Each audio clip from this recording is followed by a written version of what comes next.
ಇಲ್ಲಿ ಸಿಗೋದಲ್ಲ fresh meet, ಹಾಕೋ ಚಟ್ನಿ ಮಾತ್ರ ಸಖತ್ ಘಾಟು. ಈ ಚಟ್ನಿ ಜೊತೆ ಚಾಕ್ನ ತಿಂತಿದ್ರೆ ಚುಟು ಚುಟು. ನಮ್ ಮೈಸೂರಲ್ಲೇ ಫಸ್ಟ್ ಟೈಮ್ ಮಟನ್ ಚಾಕ್ನ ಸಿಗೋ ಕಡೆ ಚಿಕನ್ ಚಾಕ್ನೂ ಸಿಗ್ತಿದೆ. Mutton chops, keema vada, fish, chicken lollipop, chicken tikka, leg piece ಅಂತ ವೆರೈಟಿ ನಾನ್ ವೆಜ್ ಐಟಮ್ಸ್ ಒಂದೇ ಕಡೆ ಸಿಗ್ತಿದೆ. ಎಲ್ಲಿ ಅಂತ ಹೇಳ್ತೀನಿ, ನೀವು ಮೈಸೂರವರಾದ್ರೆ ಒಂದ್ ಲೈಕ್ ಕೊಡಿರಿ, ಚಾಕ್ನ ಲವರ್ಸ್ಗೆ ಶೇರ್ ಮಾಡಿ.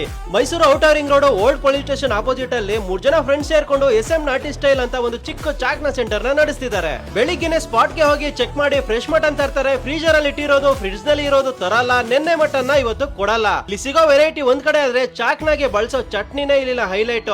ಹದವಾಗಿ ಬೇಯಿಸಿ 1-2 ಸರಿ ಚಟ್ನಿ ಹಚ್ಚಿ ಕೊಡ್ತಾರೆ. ತಿಂತೀರೆ ಕಣ್ಣು ಕೆಂಪಾಗುತ್ತೆ, ಬಾಯಲ್ಲಿ ನೀರೂರುತ್ತೆ. ಮಟನ್ ಚಾಕ್ನ 1/4 kg 250, ಚಿಕನ್ ಚಾಕ್ನ ಲಾಲಿಪಾಪ್, ಚಿಕನ್ ಟಿಕ್ಕಾ ಪ್ಲೇಟ್ಗೆ 100 ರೂಪಾಯಿ, ಫಿಶ್ 60 ರೂಪಾಯಿ, ಲೆಗ್ ಪೀಸ್ 60 ರೂಪಾಯಿಗೆ ಕೊಡ್ತಿದ್ದಾರೆ. ರೀಸೆಂಟ್ ಆಗಿ ಸ್ಟಾರ್ಟ್ ಮಾಡಿರೋದು, ಹಾಗಾಗಿ ಸದ್ಯಕ್ಕೆ ಕ್ಲೀನ್ ಅಂಡ್ ಹೈಜೀನ್ ಮೇಂಟೈನ್ ಮಾಡ್ತಿದ್ದಾರೆ. ನೀವ್ಯಾರಾದ್ರೂ ಚಾಕ್ನ ಲವರ್ಸ್ ಆದ್ರೆ, ಇಲ್ಲ ಫಸ್ಟ್ ಟೈಮ್ ಚಾಕ್ನ ಟ್ರೈ ಮಾಡೋರಾದ್ರೆ ಇಲ್ಲಿಗೆ ಒಂದ್ಸರಿ ವಿಸಿಟ್ ಮಾಡಿ, ಪಕ್ಕಾ ಇಷ್ಟಪಡ್ತೀರಾ.